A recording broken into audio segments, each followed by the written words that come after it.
welcome back. Hey, we are going to continue on with a very important topic that is now very much in the minds of a lot of people, and I'm so delighted to have with us our good friend John Mittendorf. He's a researcher.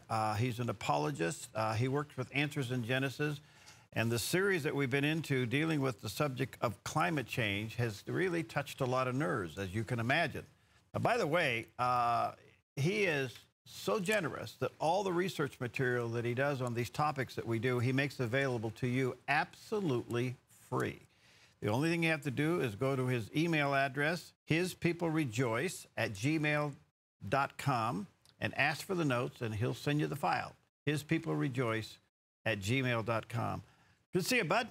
Well, it's a pleasure being here. Pleasure being here. This whole subject, I have to tell you, I've gotten interesting feedback because of your practical approach, your very well-researched approach to this. What kind of feedback are you getting? We give out your email address, not mine. Yeah, but I give them your phone number. Well, thanks. I know I get the call. Now, how's it going? Well, you know, it's interesting. I always enjoy feedback from the Dove audience, regardless of the subject. This one has been particularly interesting. One of the listeners said, could you please send me the notes? I've got a couple of weathermen I want to send them to. Okay. And I thought that was kind of interesting. But out of all the responses I've got, I got a response out of the last program from a PhD climatologist who teaches the subject in a university and is a published author on the subject. Really? Yes. And it was a lengthy email, but let me read just a little bit of his email, all right, which kind of prodded me to dig a little bit deeper. Here we go. I used to teach climatology in a university back in the 1980s before carbon dioxide theory was inappropriately anointed with sainthood and was but one of many competing theories about changing climates. The Minoan, Roman, and medieval warm periods, and we talked a little bit about that last night. We will again a little bit this morning. Were all warmer at peak than today, with generally good economies, exploration, and expansions of agriculture. They were then punctuated by cold epochs of famine, strife, and war. I also find a recounting of real climate history to be the most convincing to ordinary people. The medieval warm period and Little Ice Age, both well before the industrial era, and we'll talk a little bit about that, are most important in this discussion. And then he went on and talked about the program. And I thought, well, and I wrote him back, and then we conversed back and forth. But after his email, I thought, well, you know, our last program, we brought a graph up where I went back 2,000 years to the time of Christ, and we talked about the Roman warm period, and we talked about the medieval warm period, and of course then there was a little ice age and all that.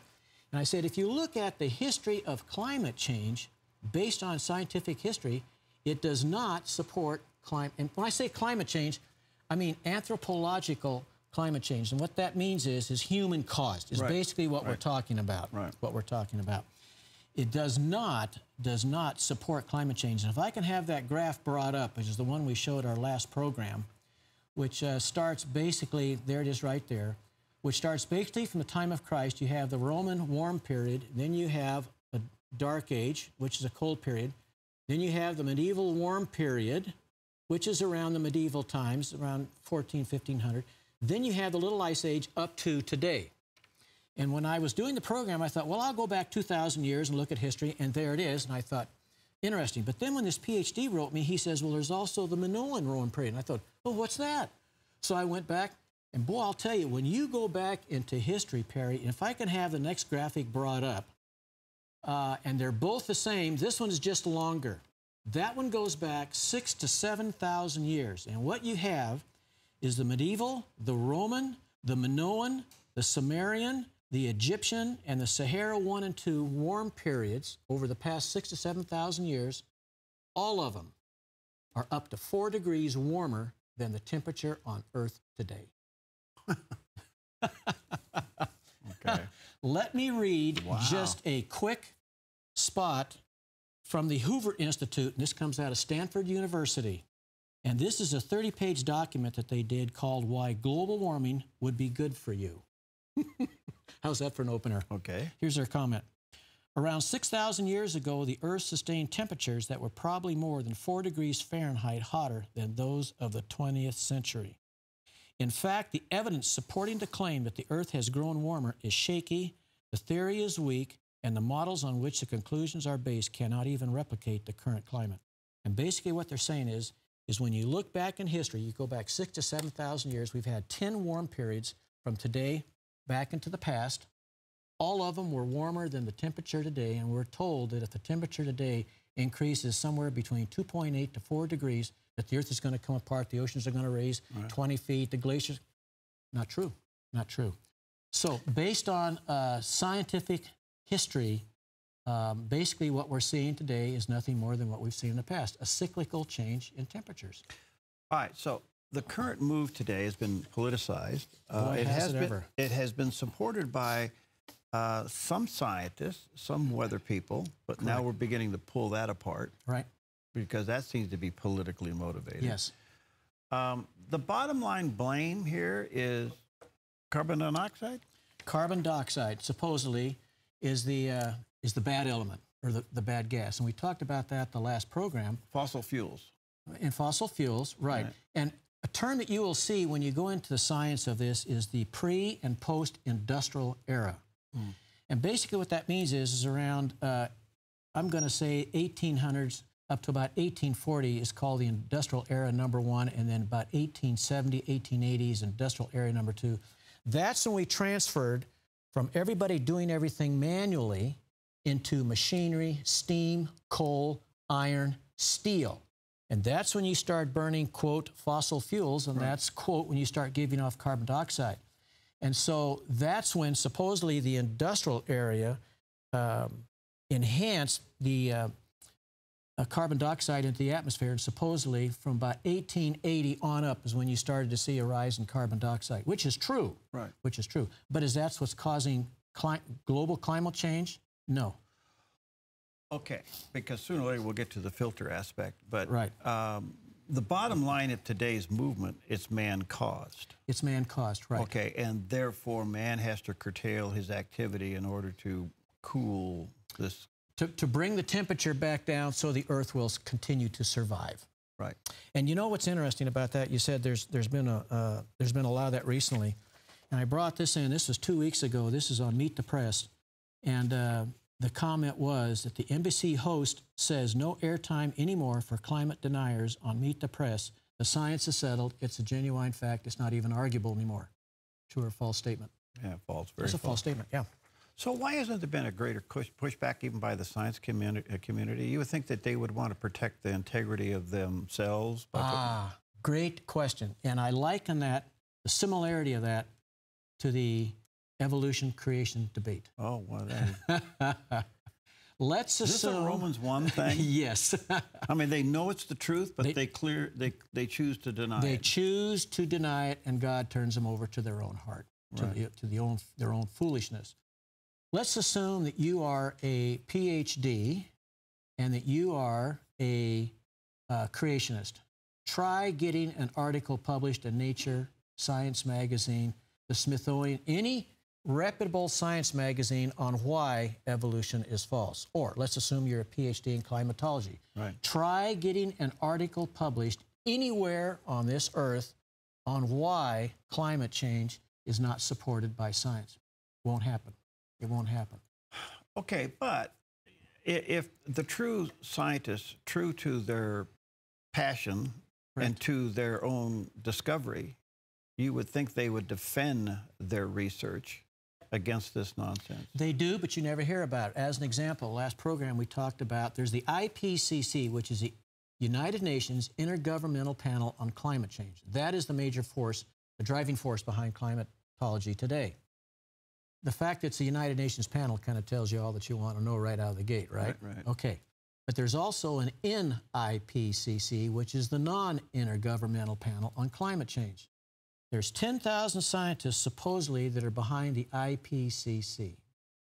There's over 30,000 scientists that are behind the NIPC. In other words, there's 3 times as many scientists, 9,000 with PhDs, against anthropological climate change, but you never hear a thing about it. All right, let me take a quick break. John Mittendorf with us. If you want the full set of notes on this, and they are absolutely terrific, hispeoplerejoice@gmail.com. That's John's email address. You can go there and say, John, please send me the notes on climate change, and and they're quite extensive, quite comprehensive. hispeoplerejoice@gmail.com. We'll be right back.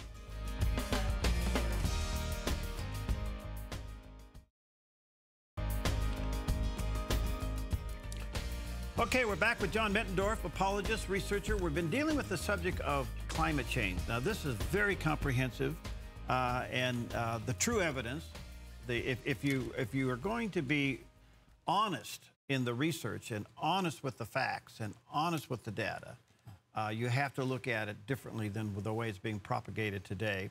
And all of this research is available to you free of charge.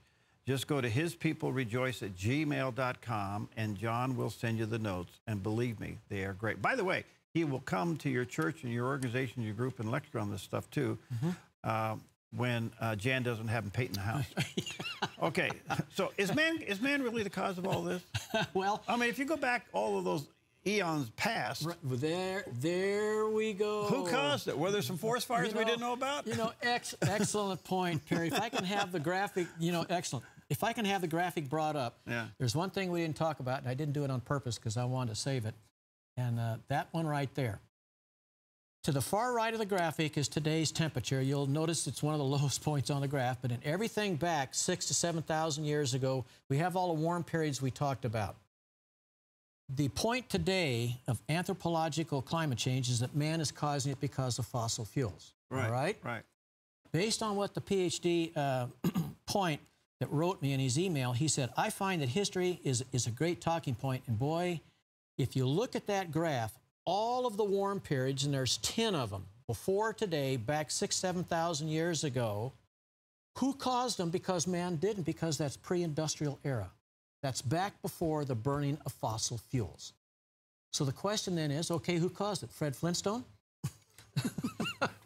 I'm being a little facetious. No, I understand that. I don't know if there were global fires or what, you know. Well, that's the problem. It wasn't, fossil fuels didn't do it. So then what is the cause? And it's basically, it's called TSI, total solar irradiance. The Earth receives its heat from the sun. The sun goes through cycles, and there is a 11-year cycle, a 22-year cycle, and what's called a long period cycle, which lasts for hundreds of years. As the sun gives off more heat, we have more evaporation of water from the oceans. The Earth is 70% water, correct? Remember, we went through the gases, the greenhouse gases. 95% of greenhouse gases is water vapor. So as I increase the heat from the sun to the Earth, as I increase the evaporation from the oceans, as I increase the water vapor in the atmosphere, it's going to block the total solar irradiance from the sun, TSI, okay? Then the Earth is going to cool. Excuse me, it's going to heat up. As I get more heat, more evaporation.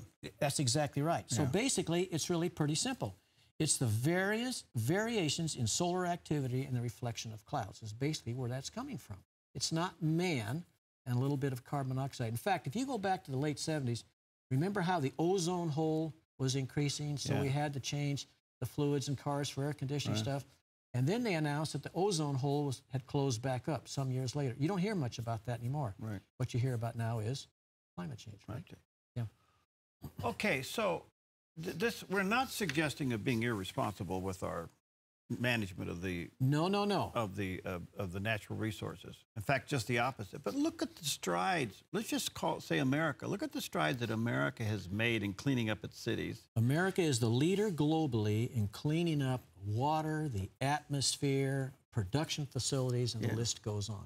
And they still want to tax us to pay for those countries that are not even beginning to address the problem. That is correct. And China is the worst.